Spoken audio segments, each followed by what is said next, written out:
João, capítulo 9. É necessário que façamos as obras daquele que me enviou, enquanto é dia. A noite vem, quando ninguém pode trabalhar. Versículo 4. A crença que prevalecia entre os judeus era que enfermidades ou deficiências eram castigos de Deus aos pecadores. Por isso que geralmente a sorte de um homem cego de nascença, por exemplo, era a de viver como um mendigo. Aquele homem cego deveria estar em seu costumeiro lugar, esperando ouvir o tilintar das moedas que caíssem em sua vasilha. O relato de João não diz que o cego pediu para ser curado e nem que Jesus lhe comunicou o que estava prestes a fazer, e sim que ele cuspiu na terra, fez lodo com a saliva e aplicou aquela mistura nos olhos do cego. Imagino aquele homem tateando os braços e o rosto de Jesus, tentando entender o que estava acontecendo. Mas antes que pudesse dizer alguma palavra, ouviu uma agradável voz que lhe ordenou: vai, lava-te no tanque de Siloé. Então ele foi, lavou-se e voltou vendo. Numa linguagem científica, Jesus tinha acabado de entrar no córtex visual primário daquele homem e restaurado os danos que o fizeram nascer cego. Mas um fato curioso é que mesmo que uma criança nasça com a sua visão perfeita, se lhe fosse colocado um tampão em um dos olhos, privando aquele olho de ter acesso à luz nos 2 ou 3 primeiros meses de vida do bebê, este ficaria irreversivelmente cego do olho que foi obstruído. Ou seja, é o contato dos olhos com a luz que desenvolve a visão. O porquê de Jesus ter aplicado lodo nos olhos do homem, não sabemos, mas a sua declaração anterior define bem o que ele desejava realizar em sua vida. Sou a luz do mundo. Então me pego a pensar que Jesus mandou aquele homem se lavar, porque se simplesmente o tivesse curado naquele momento, se a primeira imagem que ele tivesse visto fosse da pessoa de Jesus, seus olhos sempre adormecidos para a luz do sol não suportariam contemplar de pronto os brilhantes raios do sol da justiça. Parece que esses milagres extraordinários tinham um dia escolhido a dedo para acontecer, o sábado. Conforme a considerável lista de várias regras sabáticas criadas pelos líderes judeus, uma delas proibia cuspir no chão em dia de sábado, pois a saliva estaria regando a terra. Os judeus estavam com algum tipo de tampão que os tornavam cegos espirituais. Não aceitavam a Cristo e suas obras porque não tinham olhos espirituais para nele crer.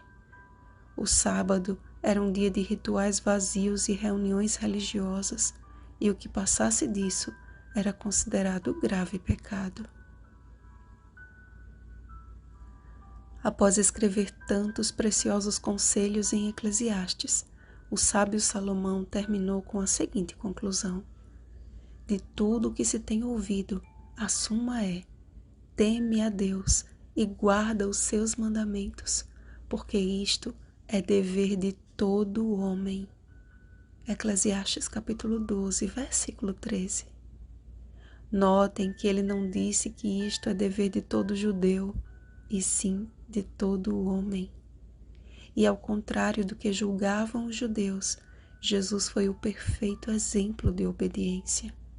Em nenhum momento transgrediu os mandamentos de seu Pai, mas os confirmou e engrandeceu, sendo um fiel praticante de sua palavra. E a cada sábado, sua luz incidia o perfeito brilho de um dia especial de cura e restauração.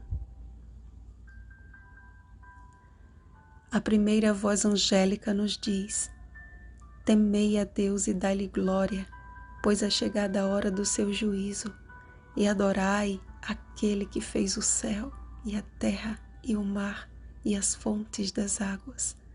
Apocalipse capítulo 14, versículo 7. Ora, qual é o único mandamento que nos lembra que Deus é o Criador de todas as coisas? Há uma luz especial sobre o quarto mandamento da lei de Deus, e certamente Jesus também deixou isso bem claro. O profeta Isaías declarou que de um sábado a outro sábado adoraremos ao Senhor na nova terra. Isaías capítulo 66, versículo 23. Após citar um importante princípio sobre os 10 mandamentos, Tiago diz que seremos julgados por esta lei, a qual ele chamou de lei da liberdade. Tiago capítulo 2, versículos 10 ao 12. Paulo escreveu que resta um repouso para o povo de Deus. Hebreus capítulo 4, versículo 9. O remanescente dos últimos dias possui as seguintes características: os que guardam os mandamentos de Deus e têm o testemunho de Jesus. Apocalipse capítulo 12, versículo 17. Portanto, é nosso dever, meus irmãos, brilhar a luz de Cristo, especialmente aos sábados. A obediência como uma obrigação cega não é obediência, é presunção.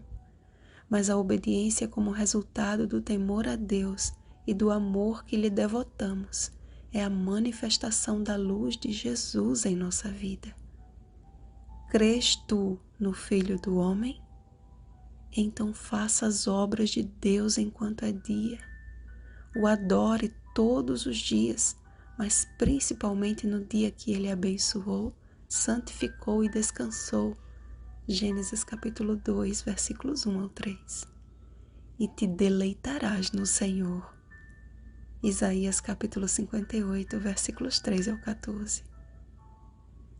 Vigiemos e oremos. Bom dia, adoradores do Criador.